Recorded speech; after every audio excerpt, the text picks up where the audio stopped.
baik. Pada hari ini kita akan belajar tentang bangun ruang. Ada yang tahu apa itu bangun ruang? Ada? Saya.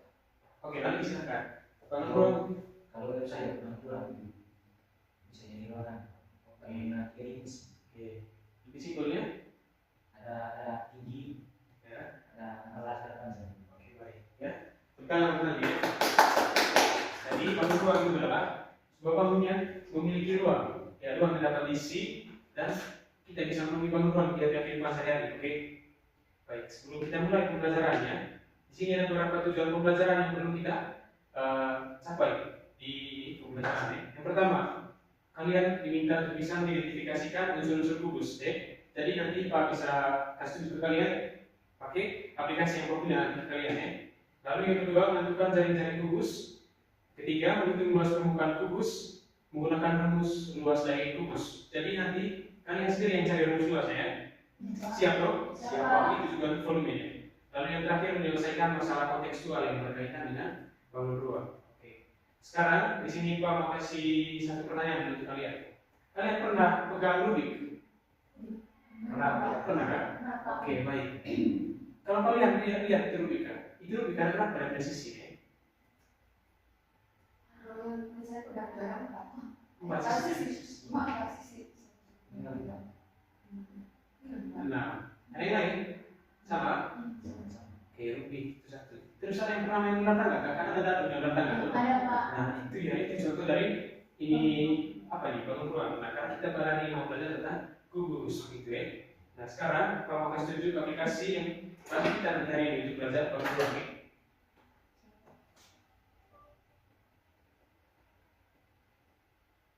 Nah, ini dia punya aplikasi. Harus lihat tuh. Oke. Ya, pertama kita akan mempelajari unsur-unsur dari bangun ruang kubus ini. Jadi di sini yang pertama kalian diminta untuk mengetahui tadi unsur-unsur itu. Oke, ada yang tahu ini apa namanya? Ini kan? Ini titik yang disuruh ini 1, 2, 3, 4, 5, 6, 7, 8 ini. Ini 8 ini kan? Apa itu sudut? Sudut dong. Oke, baik. Jadi itu yang dinamai dengan titik sudut. Oke. Sekarang kita lihat sudah. Tadi kan teman kalian ada video kalau ada 6 sisi, ada 8 sisi tadi. Ada 6 atau 8 ya? Nah, iya. Kita hitung sama-sama ya. Kita lihat dari mana? Dari sini ya. Dapat 1, bisa lagi 2, 3, 4, dari atas 5, dan dari ada 6. Oke, baik. Itu ya sisi ya. Berarti ada 6 benar dari yang teman Devi jelaskan ya. Sekarang kalian pernah lihat kata diagonal? Pernah? Oke. Nah, jadi di sini di kubus ini ada 2 jenis diagonal. Yang pertama diagonal bidang, lalu diagonal ruang. Kalau diagonal bidang itu adalah garis yang terhubung antara titik sudut, tetapi melalui bidang ya. Dari sini ke sini itu disebut dengan diagonal bidang. Lalu diagonal ruang, berdasarkan itu definisi dari diagonal ruang berarti Merupakan siapa? ya Pak, ya sorry. Merupakan garis yang terhubung antara titik sudut ke titik sudut lainnya, tapi dia melalui ruang. Oke, benar ya. Jadi pada sudut ya. Ya Pak. Oke, ini dia. Ini dia punya bangun diagonal ruang ya. Kita mulai dari diagonal ruang. Pertama, kita bawa dia punya kursor ke sini, ke segmen ya. Kalian semua buka kanan benar dari situ. Sudah. Oke, silakan ikuti ya. Pertama bawa ke segmen, klik 1 kali. Selanjutnya kalian lihat, kalian bawa ke sudut, bawa ke sini ya. Ke sudut ya. Oke. Sudah, klik 1 kali di sudut, lalu selanjutnya kalian bawa ke sudut lain. Oke. Ini sudah kalian lihat nih. Ini namanya diagonal kanan. Ya, saya ingat dari diagonal pertama tuh. Pertama diagonal. Selanjutnya dari ini titik B ke titik E. Oke, itu dia punya contoh untuk diagonal bidang. Oke. Nanti kalian cari ada apa dari diagonal bidang. Logika, ada berapa berarti? 6 kali berapa sisinya? Ada berapa sisi nanti? Ada 6. Satu sisi ada berapa diagonal? Ada 2. Berarti 2 kali 6, 12. Tidak. Sekarang diagonal ruang, ya. Oke, ini diagonal ruang. Misalnya dari titik B itu ini titik B kita bawa ke titik H, ini melalui ruang. Nah, ini. Kalian lihat di garis putus-putus di sini. Nah, itu yang dinamai dengan diagonal ruang. Oke, pintar. Sekarang sudah tahu itu tuh. Sekarang Pak tadi ada singgung dia bahas tentang apa sih namanya tadi? Jari-jari dari jari-jari dari kubus dong. Sekarang kalian pernah lihat jari-jari dari kubus?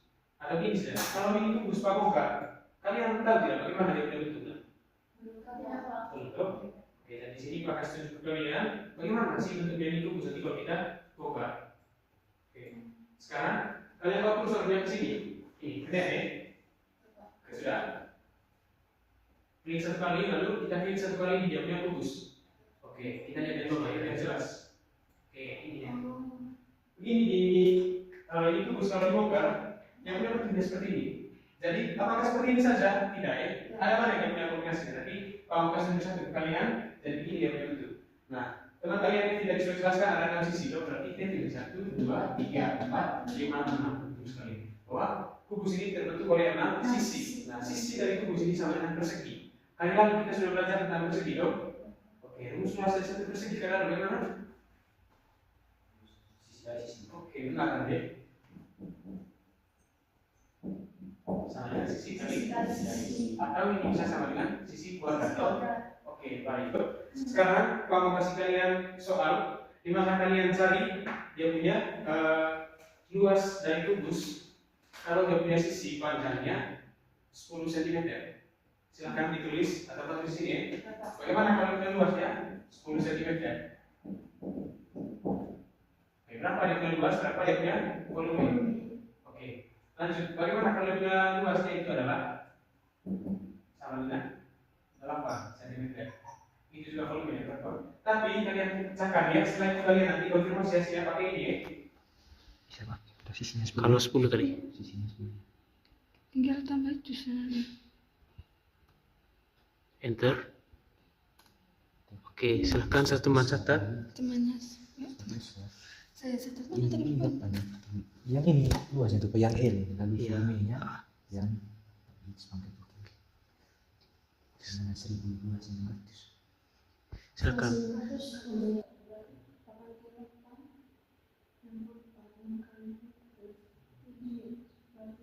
Gimana supaya dari yang pertama adalah berapa luas dan volume kubus jika S-nya itu atau sisinya itu sama dengan 10. Jadi kami sudah kerjakan tadi mengikuti rumus dan kami sudah dengan IJJ tadi. Jadi ketika sisinya sama dengan 10, jadi volumenya itu adalah 1000. Lalu untuk luasnya itu 6 kali 10 pangkat 2 yaitu 600. Oke, baik ya. Berarti kalian bisa tarik kesimpulan dari situ. Iya Pak. Jadi semakin besar, semakin panjang sisinya itu, dia itu akan berpengaruh mengenai volume dan luas, dan volume dan luas yaitu mengikuti panjang sisi mana mereka juga semakin nilainya semakin besar. Semakin besar. Oke. Nah, bisa dilihat itu. Nah, dengan kata Mas Fani pada 8 ya, yang punya kubusnya semakin kecil. Kecil. Oke. Jadi ini kegunaannya untuk menghitung bagaimana luas kubus, bagaimana volumenya, karena kita untuk mengetahui juga unsur-unsur dari kubus. Baik, kubus ini dia ada banyak kita punya kehidupan sehari-hari ya. Jadi ini volume dan luas yang kalian pelajari itu bukan hanya sekedar sebagai pembelajaran di luar kelas ya. Tetapi ini untuk kehidupan tadi ya.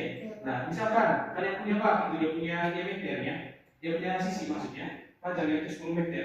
Berarti kalau kalian tahu dia punya daya tampung itu adalah 600 meter per kubik dong. Iya Pak. Nah, itu 600 meter kubik. Itu juga kalau sisinya hanya 8 meter. Yang punya daya tampung juga akan menyesuaikan. Jadi ini GeoGebra itu sangat bermanfaat ya untuk kalian. Baik anak-anak, dari kita punya pembelajaran pada hari ini tadi ada 5 kegunaan atau manfaat dari ini media ya. Media yang kita pakai pada hari ini, media digital GeoGebra. Yang pertama itu ini membantu siswa untuk memvisualisasikan bentuk kubus secara 3 dimensi. Kalian bisa lihat itu, kalian bisa memvisualisasikan kubus tadi dengan baik dan secara 3 dimensi itu. Jadi kalian kan tidak hanya belajar dari kubus ya, kalian bisa lihat juga bagaimana kalau kalian bisa bergerak ya. Dan yang kedua, memudahkan kalian untuk memahami unsur-unsur kubus tadi itu. Kalian paham dari unsur-unsur kubus tuh? Ya Pak. Lanjut, membuat pelajaran lebih menarik dan interaktif. Jadi bukan hanya pas saya ngomong, kalian bisa lupa yang ngomong tuh. Iya, kalau kalian apa ini ikut campur dalam pembelajaran pasti kalian semangat. Lalu yang keempat, membantu kalian untuk memahami hubungan antara jaring-jaring dan bentuk kubus. Nah, kalau kubusnya tadi dibongkar bagaimana? Kalau satukan lagi bagaimana itu? Ya, lalu yang terakhir, meningkatkan kalian punya motivasi karena kalian bisa lihat itu secara real time juga. Bukan hanya lihat di buku, Tapi kalian bisa lihat, bisa perhatikan sendiri, ya. Ada slider tadi itu, ada slider yang bisa kalian geser-geser tadi. Dan kalian lihat jadinya perubahan bentuk secara real time begitu. Jadi itu saja yang saya punya pelajaran pada hari ini.